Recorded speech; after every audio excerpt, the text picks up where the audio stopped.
Hi everyone, let's get ready with me. I'm applying moisturizer which is from Forever 52.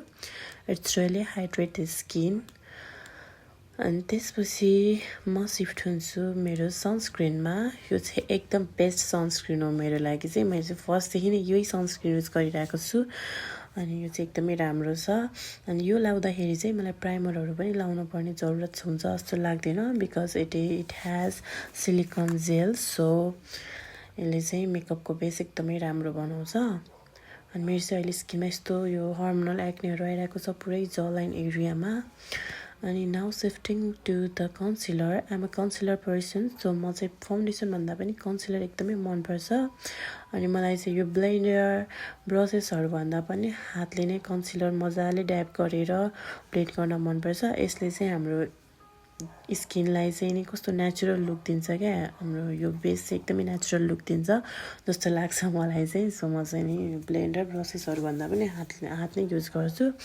अनि यो foundation के अरे यो कन्सिलरहरू लागिरहेको हुन्छ नि त आइब्रोजतिर अनि यसलाई चाहिँ म ब्रसले यसरी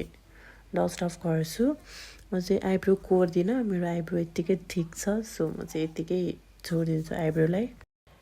अनि त्यसपछि म सिफ्ट हुन्छु मेरो काजल यो चाहिँ बिजुको काजल हो पास्टल ब्युटीबाट अर्डर गरेको थिएँ मैले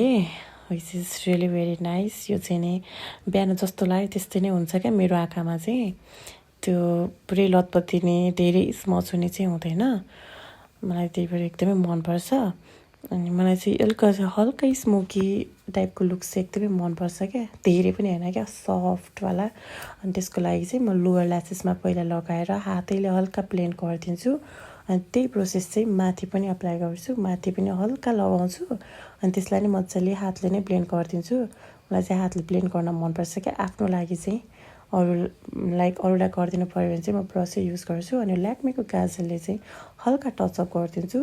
जसले गर्दाखेरि चाहिँ यो आँखाको लुक चाहिँ एकदमै राम्रो आउँछ अनि त्यसपछि चाहिँ पालो आयो ब्लसरको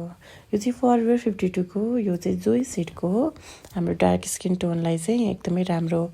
हुन्छ यो सेड एकदमै लाइट देखाउँछ क्या अरू डार्कले चाहिँ कस्तो यो कालो देखाउँछ भने चाहिँ यसले चाहिँ एकदमै राम्रो प्रिटी देखाउँछ क्या हाम्रो यो ब्लसर एरियाहरूमा चाहिँ म चाहिँ हातले ब्लेन्ड गर्न मन लाग्छ क्या यो ब्लसरहरू पनि अनि हातले ब्लेन्ड गरिरहेको छु मेरो नोज एरियामा